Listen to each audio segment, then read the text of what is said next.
皆さんこんばんは。人間パワースポットアキラのスピリチュアルトークのお時間になりました。いつもご覧いただきありがとうございます。さあ今日はですね、大谷翔平と一平、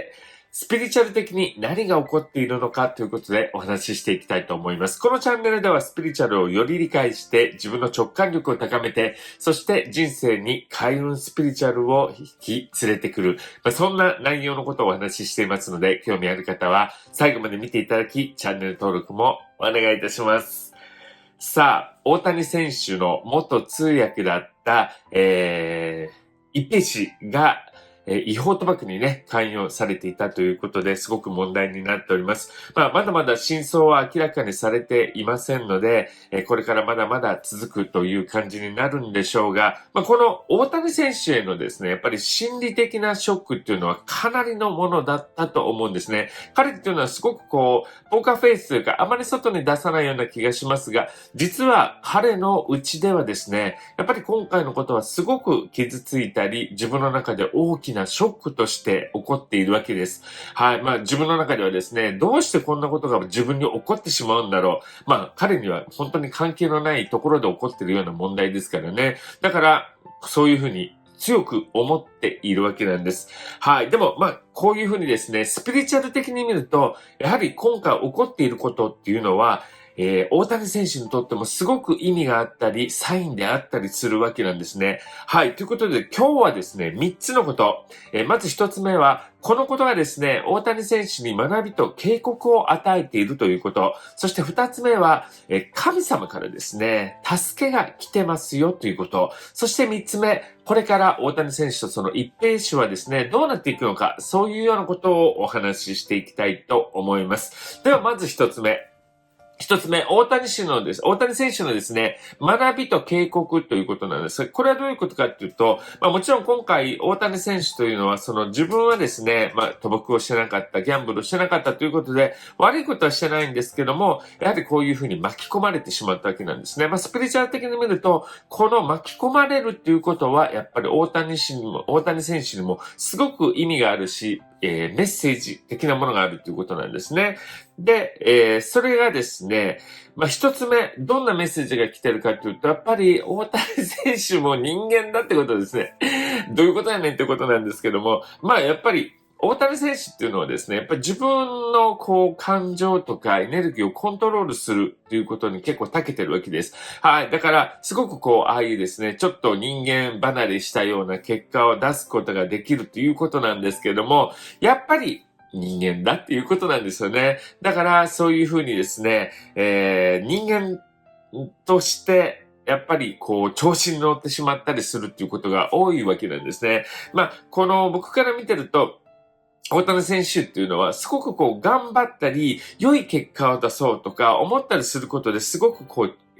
いわゆる、ちょっと言葉悪いですけど、調子に乗ってしまうということがあるわけですよ。ね、もっとこれちょっと危ないけどやってみようみたいなところをやることがあるんですね。野球の部分でですよ。そうすると、やっぱり怪我をしてしまってですね、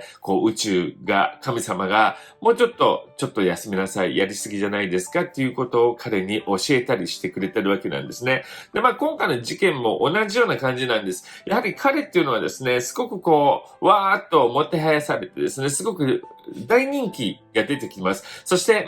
アメリカとかっていうのは特にですね、こういうふうに、有名になったり、すごいと言われるような人には、よいしょよいしょするところがあるわけなんです。で、どうしてもやっぱり、大谷選手、それにちょっと乗ってしまった。ちょっとね、彼はすごくそういうの気をつけてますけども、やっぱり自分の中でですね、ちょっと調子に乗ってしまったところがあったと思うんですね。それはやっぱり、ちょっと待ちなさい、あなた、調子に乗ってはいけませんよということを教えられた。そういうようなために起こったというようなことがあると思うんですね。で、もう一つはですね、お金のパワーを上手に使いなさいという点からのサインでもあるわけなんです。彼っていうのはすごく今儲けてますよね。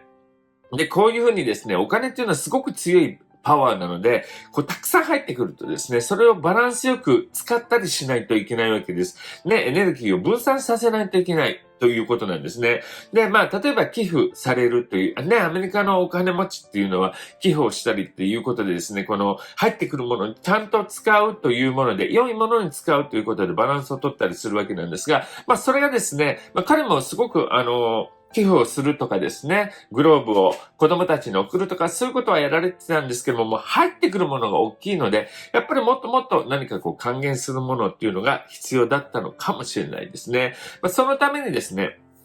こういうことが起こった。結局、一平氏がですね、お金を使ってて、お金を出してたということなんですが、そのバランスが実は宇宙の中では取られていたということなんですね。だから、寄付をするとかですね、お金が戻ってきたとしたら、またはこれが戻ってこなかったとしたら、もう寄付をしたという気持ちでですね、あまり固執しないというようなことが大切なんだと思います。反対に、一平氏っていうのはですね、とにかく今回、こういう大変なことにはなりました。彼にとってはね、本当にいい道を進もうとしてたのに、それをバーンと壊してしまうことになりました。でも彼は身から出たサビなんですけども、やっぱりね、すごくギャンブルで大変なことだったと思います。もう毎日気がじゃなかったと思います。だからってやめられないし、今回のことですごく頭も打ったでしょうしね、こういう嫌な、毎日すごくビクビクしながら生きてるものを脱出できたということはすごく良かったんだと思いますね。一平氏っていうのはですね、もともと、すごく大人そうな顔していらっしゃるんですけども、やっぱ上昇志向とかですね、上に行きたいとか、そういうものがすごく強い方なんですよね。だからこそこうやってギャンブルもやっちゃうし、で、それでこういう通訳としてですね、大きな舞台に立って、大谷選手と一緒にっていう風になったけども、やっぱりそういう世界を見てしまったので、もっともっと上にもっともっと自分もいけるんじゃないかってちょっと誤解をしたり、その上昇志向が強く出たということなんですね。今回彼にとってもですね、そういうものではなくて自分らしく生きること、自分の、それなりに必要なところに行くということが必要なんですということを教えられたんだと思いますね。はい。そして二つ目は、神様からの助けがあったということなんですが、大谷選手ですね、このようにすごく大変なことになりましたが、面白いなと思うのが、こういう時っていうのは結構神様、宇宙からですね、助けを出してくれてたりするわけなんです。それが今回奥様とですね、結婚するとか、デコピンの存在であったと思うんですね。で、この奥さんがですね、やっぱりこれから、その外にあまり感情を出せない大谷選手とかの癒しとなってですね、心の支えとなって、大谷選手を前に進んでいくことができるんだと思います。ちょっともう一個ですね、気になるのが、奥様っていうのはやっぱりね、アメリカに行って知らないところでですね、やっていくということで、なかなかちょっと自分の生活ペースっていうのができなくてですね、それをちょっと悩むというか、そんな感じをするので、やっぱり大谷選手はですね、奥様のことも自分のことも大変でしょうですけど、奥様のこともちゃんと支えてあげるということがいいような感じがします。必要な感じがしますね。奥様はですね、特に周りアメリカの今社会にいますけども、旦那様が、日本人社会もあります。ロサンゼルスとかね。そういうちょっと日本語のできる人、日本人とかの集まりなんかに行くと、すごくいい、つながりができてですね、広がっていくような感じがするので、やってみるといいような気がします。そして三つ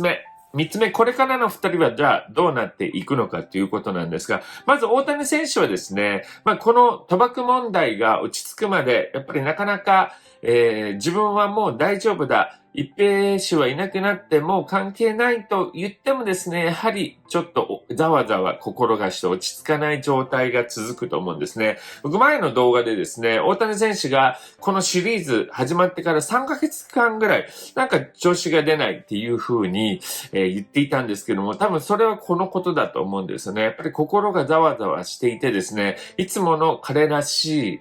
結果が出せないような感じがするんです。でもそのぐらいになると、そのぐらいを超えるとですね、この問題も、彼の心の内もですね、落ち着いてきて、どんどん結果が出てくるような感じがするので、皆さんも安心していただきたいなと思います。そして一平氏はですね、まずは本当にもう自分の今の状態、問題をですね、きれいにしていくといいと思います。将来僕が見る限りではですね、この経験、ね、これでいい意味でも悪い意味でも有名になられましたので、そのことを使っていろんな、ビジネスをやっていく姿も見えますのでね、そんな感じで、今はとにかく自分を見つめ直し、自分のいる場所、自分が行くべき場所をですね、きっちり見ていただきたいと思います。この番組ではこのようにスピリチュアルとか芸のこと、海外のことなんかもお話ししています。そういうことに興味があれば、ぜひチャンネル登録をしていただき、アキラの部屋のメンバーになってください。はい。そしてこちらじゃん。このようにですね、練習をしたりとか、直感を鍛えるっていうことすごく大切ですし、そこからですね、得るものも多くあります。私とですね、一緒に、霊性開花講座7ヶ月になりますが、やってみませんか？あなたの人生も変わってくるので、ぜひ考えてみてください。詳しくは概要欄をご覧ください。それでは今日も皆さんに愛をお届けして終わりたいと思います。よろしいですか？では、みんなの幸せを祈って、ミラクルラブ届いてかな。それではまたお会いしましょう。さよなら。